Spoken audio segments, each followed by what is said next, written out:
పరిశుద్ధ గ్రంథము నుండి యోహాను సువార్త 5వ అధ్యాయం మొదటి 2 వచనాలు చదువుకుందామండి. అటు తరువాత యూదుల పండగ ఒకటి వచ్చెను గనుక యేసు యెరూషలేమునకు వెళ్ళెను. ఆ యెరూషలేములో గొర్రెల ద్వారము దగ్గర హెబ్రీ భాషలో బెతెస్దా అనబడిన ఒక కోనేరు కలదు. ఆమేన్, ఆమేన్. చాలండి. బెతెస్దా అనేటువంటి ఒక కోనేరు ఉందంట. ఏ కోనేరు అండి? బెతెస్దా అనేటువంటి ఒక కోనేరు. ఆ కోనేరుకి 5 మంటపాలు ఉన్నాయి. ఆ కోనేరు చుట్టూ ఎప్పుడు కూడా అనారోగ్యంతో ఉండేవారు. ఎవరండి? ఆ కోనేటి చుట్టూ ఎప్పుడు కూడా అనారోగ్యంతో ఉండేవారు ఉన్నారు. మనం గమనిస్తే అనారోగ్యంతో ఒక సమస్య అనారోగ్యం అంటే కనులు కనపడని వారు, చెవులు వినపడని వారు, మాటలు రానివారు, ఆయా అనారోగ్యములతో ఉండేవారు, పక్షవాయువుతో బాధపడేవారు, ఇలా అనేకమైన అనారోగ్యముతో ఉండేవారు. ఎప్పుడైతే బెతెస్దా అనేటువంటి కోనేటి దగ్గరికి దేవదూత వచ్చి ఆ నీళ్లు కదిలిస్తుందో, మొట్టమొదటిగా నీళ్లు కదిలించినప్పుడు ఏ అనారోగ్యంతో ఉన్న వ్యక్తి ఆ నీళ్ళల్లోకి వెళుతాడో, ఆ నీళ్ళల్లో మునుగుతారో వారికి సంపూర్ణ స్వస్థత కలుగుతుంది, జరుగుతుంది. అలా దేవదూత వచ్చి ఆ కోనేటిలో నీళ్లను కదిలించినప్పుడు ఒక అనారోగ్యంతో ఉన్న వ్యక్తి వెళ్ళాడు, నీళ్ళల్లోకి వెళ్ళిపోయాడు. అప్పుడు సంపూర్ణ స్వస్థత కలిగి నీటి నుండి బయటికి వచ్చాడు. అప్పుడు సంపూర్ణ స్వస్థత కలిగినది. మనం గమనించినట్లయితే ఈ విధంగా ప్రతి సంవత్సరం ఎవరొకరు వెళ్ళడం, స్వస్థత పొందుకోవడం. ఇప్పుడు మనం గమనిస్తే కోనేరు ఉంది. దేవదూత వచ్చి ఆ నీళ్లు కదిలించినప్పుడు, ఆ నీళ్లు కదిలినప్పుడు వెళ్ళి ఫాస్ట్గా ఒకరు మునిగాడు.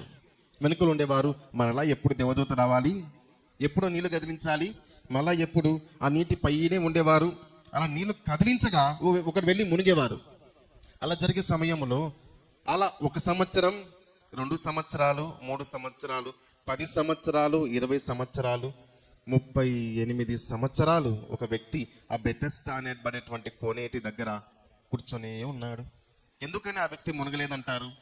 ఎందుకని ఆ వ్యక్తి నీళ్ళలోకి వెళ్ళలేదంటారు? పరిశుద్ధ గ్రంథం మనం చదువుకుంటూ వెళ్ళినట్లయితే ఒకసారి 4వ వచనం నుండి 7వ వచనం వరకు మైక్లో చదువుదామండి. ఆయా సమయములకు దేవదూత కోనేటిలో దిగి నీళ్లు కదిలించట కలదు. నీరు కదిలింపబడిన పిమ్మట మొదట ఎవడు దిగునో వాడు ఎట్టి వ్యాధి గలవాడైనను బాగుపడును. కనుక ఆ మంటపంలో రోగులు, గ్రుడ్డివారు, కుంటివారు, ఊచకాలు చేతులు గలవారు గుంపులుగా పడి ఉండిరి.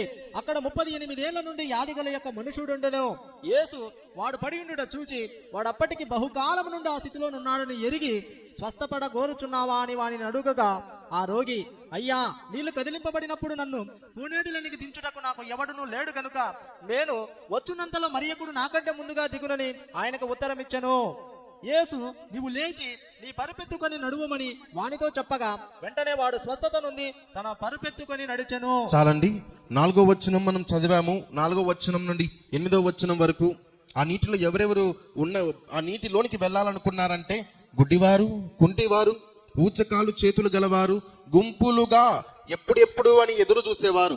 అలా దేవదూత వచ్చి నీటిని కదిలించినప్పుడు ఆ నీళ్ళలోనికి వెళ్ళాలి అని ఆశ కలిగి గుంపులుగా అనేక మంది ఎదురు చూసేవారు.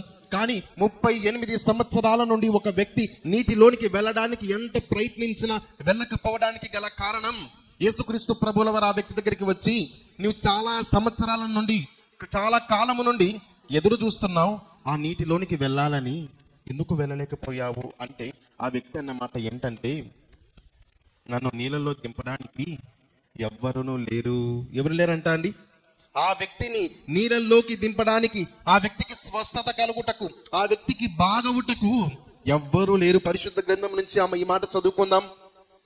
7వ వచనంలో ఆ రోగి, అయ్యా, నీళ్లు కదిలింపబడినప్పుడు నన్ను కోనేటిలోకి దించుటకు నాకు ఎవడును లేడు గనుక. చాలండి, ఎవ్వరు ఆ వ్యక్తికి లేరు. మన జీవితంలో మనం అనుకున్న కార్యములో మనకు సహాయము చేయుటకు ఎవ్వరూ లేకపోతే దేవుడే సహాయం చేస్తాడు. దేవునికి మహిమ కలుగును గాక. ఎవరు చేయకపోతే ఆయనే దిగి వచ్చి, యేసుక్రీస్తు ప్రభువుల వారు 33.5 సంవత్సరములు ఈ లోకంలో పరిచర్య చేసి సర్వమానవాడి కొరకు ఈ లోకానికి వచ్చి ఆయన రక్షణ సువార్తను ప్రకటించి, ఆయన కన్యక గర్భంలో జన్మించి ఈ లోకానికి వచ్చి సువార్తను ప్రకటించి సిలువ మానుపై బలియాగం అవుట మనం చూస్తాం, పునరుత్థానుడవుట మనం చూస్తాం.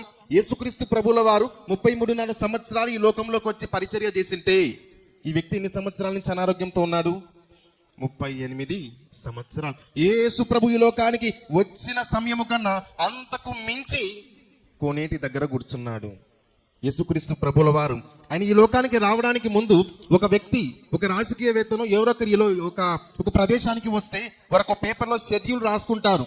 ఈ ప్రాంతానికి వెళ్ళాలి, ఇక్కడికి వెళ్ళాలి, ఈ వ్యక్తిని కలవాలి, ఇక్కడ మీటింగ్ పెట్టాలి, ఇలా మాట్లాడాలి, వారితో మాట్లాడాలి, ఇలా చేయాలని వారు రాసుకొని ఉన్నప్పుడు 38 సంవత్సరాల నుండి బెతెస్దా కోనేటి దగ్గర కూర్చున్న వ్యక్తిని యేసుక్రీస్తు ప్రభుల వారి ఈ లోకానికి రాకముందే పరలోకము నుంచి చూశారు. ఒక సమయం వచ్చినప్పుడు ఆయనే దిగి వచ్చారు. దేవునికి మహిమ కలుగును గాక. అందుకే మనుషుల సహాయము అందనప్పుడు దేవుడే చేస్తాడు. కానీ మనుషుల సహాయము నాకు రావట్లేదని, మనుషుల సహాయము పొందడం లేదని దేవుని దూషించి, దేవుని గాయపరిచి, దేవునికి దూరమైనటువంటి తరము కూడా కలదు. అయితే వారికన్నా నిజమైన శ్రేష్టత కలిగినటువంటి వారు ఎవరంటే, దేవా మనుషులు సహాయం చేయడం లేదు, వారు చేయకపోయినా నీవు చేస్తావు అని నమ్మడమే నిజమైనటువంటి క్రైస్తవుని యొక్క ముఖ్య లక్షణం. అందుకే యేసుప్రభు వారు అన్నారు, ఏంటి ఎంతకాలం అంటే 38 సంవత్సరాలయ్యా, అంతకాలమా? ఎవ్వరూ లేరంటూ ఉంటే కరుణించే కరుణామయుడు నీవు నీ పరుపెత్తుకొని నడువు అన్నాడు.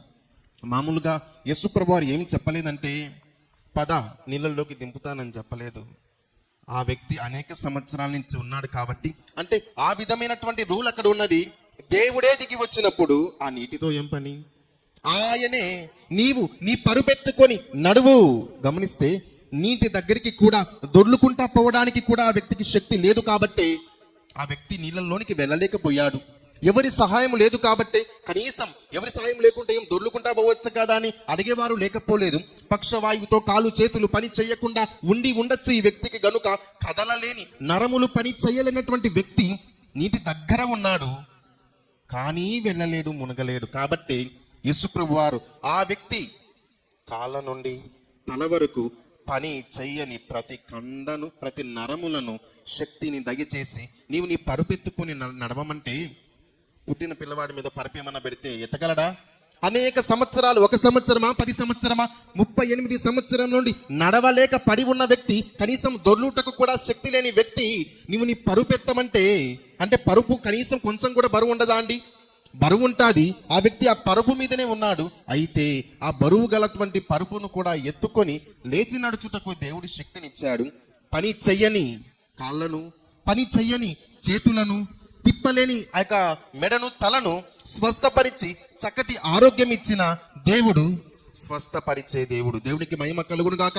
అందుకొరకు యేసుక్రీస్తు ప్రభుల వారు అన్నారు 8వ వచనములో, యేసు నీవు లేచి నీ పరుపెత్తుకొని నడవమని వానితో చెప్పగా వెంటనే వాడు స్వస్థత నుండి తన పరుపెత్తుకొని నడిచెను. ఎప్పుడండి? 9వ వచనంలో, వెంటనే వాడు స్వస్థత నుండి తన పరుపెత్తుకొని నడిచెను. హల్లెలూయా. వెంటనే అనే పదం వినగానే చాలా మందికి సంతోషం, చాలా మంది ప్రార్థన, వెంటనే అప్పులు పోవాలయ్యా, వెంటనే దేవా గర్భఫలం దయచేయండి, దేవా వెంటనే నాకు రావాల్సినవన్నీ రావాలయ్యా అని అనుకుంటూ ప్రార్థన చేసేవారు ఉంటారు. యేసుక్రీస్తు ప్రభుల వారు ఈ వ్యక్తి కొరకు వచ్చి, ఇంక నువ్వు ఆ దేవదూత కొరకు ఎదురు చూసి మరలా వెళ్ళి మునగనక్కర్లేదు, కానీ వెంటనే నువ్వు పరిపెత్తుకుని నడువు అంటే అంత శక్తిని ఇచ్చి, బాగు చేసి, ఆరోగ్యము ఇచ్చి, స్వస్థపరిచి దేవుడు తనకు తానుగా బయలుపరుచుకొని ఆ వ్యక్తిని బాగు చేసినట్టుగా మన జీవితంలో, నమ్మిన వారి జీవితంలో దేవుడు వెంటనే అద్భుత కార్యమును ప్రారంభించి ఉన్నాడు అని నమ్మిన వారు ఆమేనని చెప్దాం. ఇట్టి అద్భుతము చేసిన దేవుడు 38 సంవత్సరముల నుండి ఏ ఆధారము లేని వ్యక్తికి, ఏ మనిషి పట్టించుకొని వ్యక్తిని పట్టించుకొని బాగు చేసిన దేవుడు, ఆయన యందు విశ్వాసం ఉంచిన మన జీవితంలో కూడా అద్భుత ఆశ్చర్య సూచక్రియలు చేస్తాడు. ఈ వాక్యమును మన ఆత్మీయ మేలుకై దేవుడు దీవించి ఆశీర్వదించునుగాక. ఆమేన్.